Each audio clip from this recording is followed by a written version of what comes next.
ఎవరు ఈ మాలలు? ఎందుకు మరి మిగతా ఏ కులం పైన లేని అక్కసునంతా కూడా ఈ మాలలపై చూయించే ప్రయత్నం చేస్తూ ఉన్నారు? మాలలంటే మనువాదులు అంటూ ఉన్నారు.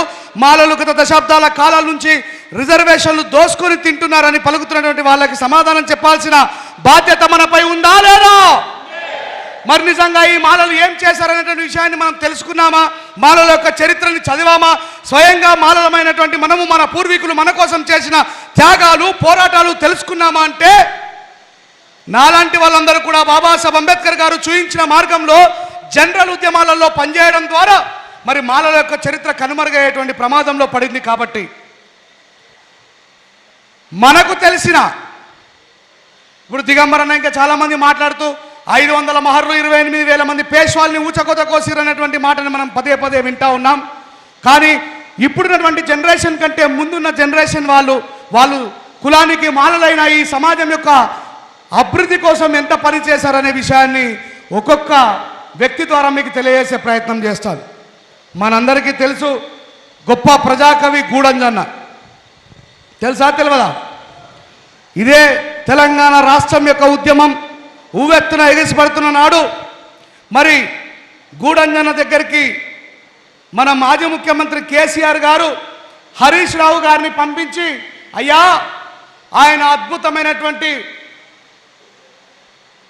పాటలు రాయగలిగే సామర్థ్యం ఉన్న వ్యక్తి, మరి ఆయన దగ్గర నుంచి ఒక పాట తీసుకొని వస్తే ఈ తెలంగాణ మొత్తాన్ని కూడా ఉర్రు తొలగించి విప్లవం యొక్క బాటలో నడిపించగలిగే సమర్థం ఉన్నటువంటి వ్యక్తి అని హరీష్ రావుని గూడంజన దగ్గరికి కేసీఆర్ గారు పంపించినప్పుడు మరి స్వతహాగా గూడంజన్న ఏ కులానికి చెందినవాడు?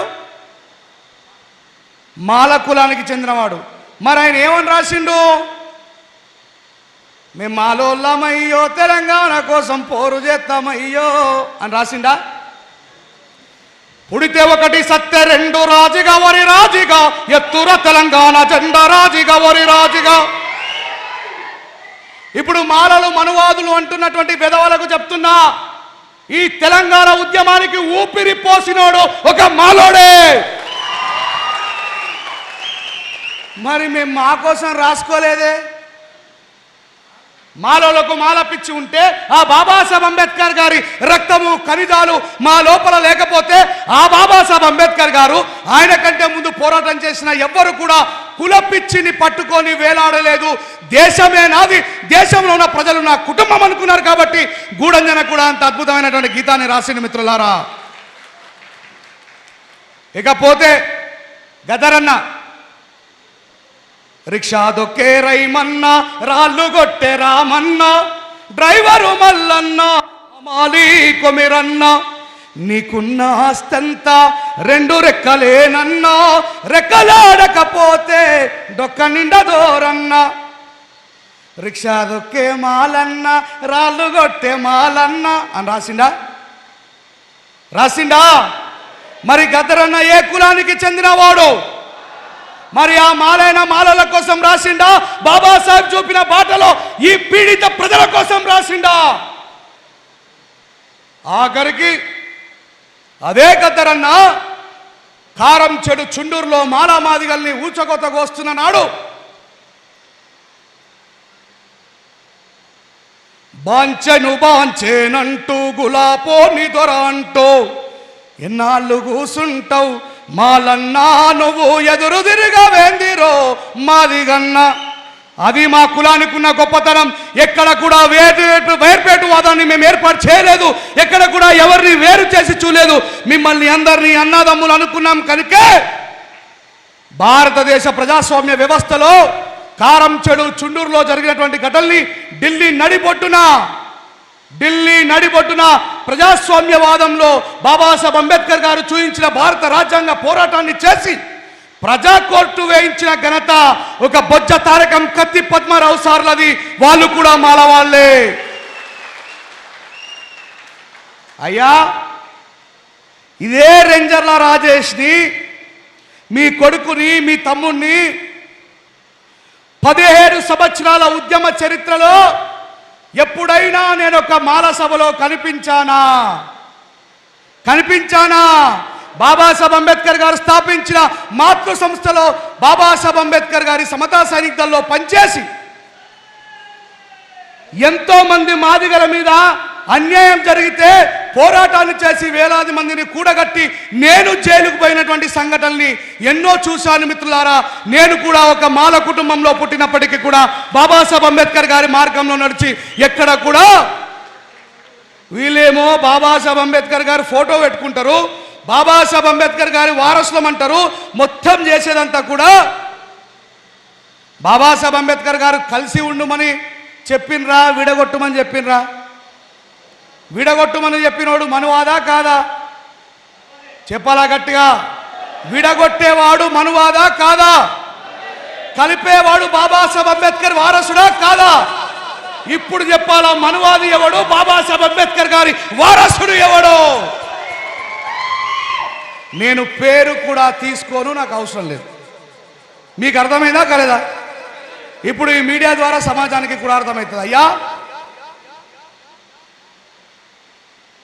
నేను 17 సంవత్సరాల తర్వాత ఈ మాల జాతి కోసం నిలబడి మాట్లాడగలిగే పరిస్థితిని కల్పించింది నువ్వు. అంబేద్కర్ గారి త్యాగ ఫలాన్ని అనుభవించిండ్రు. ఒకడు అంటాడు సంపన్న మాలలు. ఏమంటాడు? అయ్యా, ఈ రాష్ట్రంలో సంపన్న మాదిగలు లేరా? లేరా? మాదిగలు ఎమ్మెల్యేలు కాలేరా? మాదిగలు ఎమ్మెల్సీలు కాలేరా? మాదిగలు ఎంపీలు కాలేరా? మాదిగలు బిజినెస్ మ్యాన్లు కాలేదా? మాదిగలు యూనివర్సిటీలో ప్రొఫెసర్లు కాలేదా? ఇదే బాబాసాహెబ్ అంబేద్కర్ గారి రిజర్వేషన్ పొలాల్ని మీరు పొందలేదా? మీరు కార్లు కొనుక్కోలేదా? మీరు భూములు కొనుక్కోలేదా? నిజంగా మీరు అన్నట్టు మాలలే సంపన్న మాలలే అంటే మాకు ఈ తలకాయ నొప్పి ఎందుకుండేది నాయన?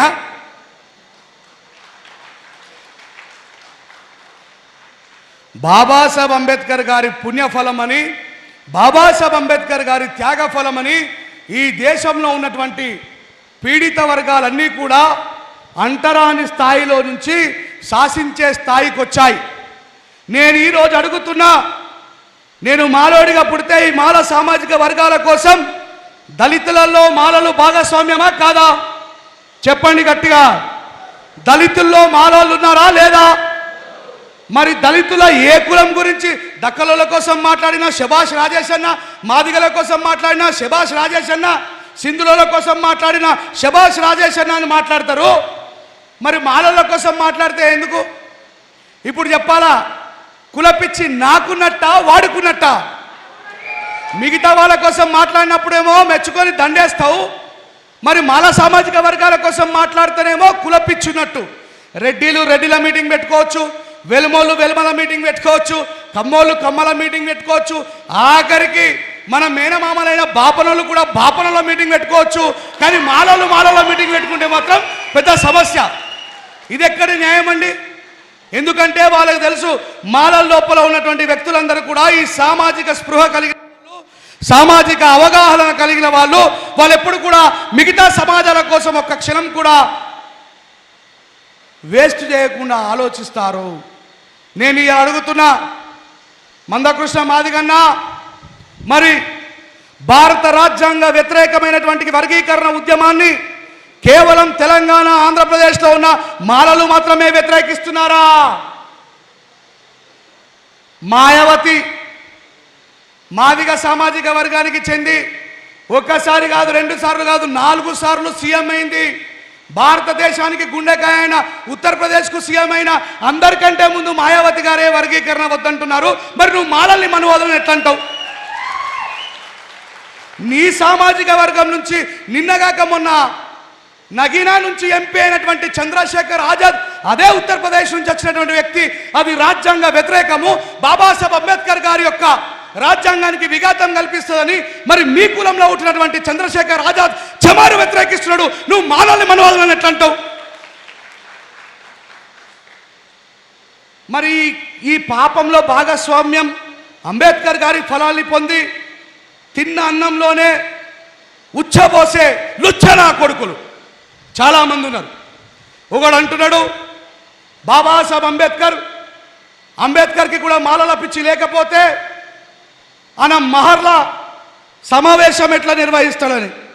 ఒరే పిచ్చిగాడిది కొడుక, ఎవడైతే ఈ మాట స్టేజ్ మీద అన్నాడో వాడికి చెప్తున్నా, బాబాసాహెబ్ అంబేద్కర్ గారు మహర్ల సమ్మేళనం జరిపిండు, మీ చెమర్ల సమ్మేళనం కూడా జరిపిండు. కాకపోతే నీ పేజీల ఆ పుస్తకంలో పేజీని నింపేస్తే ఆ తప్పు నాది కాదు.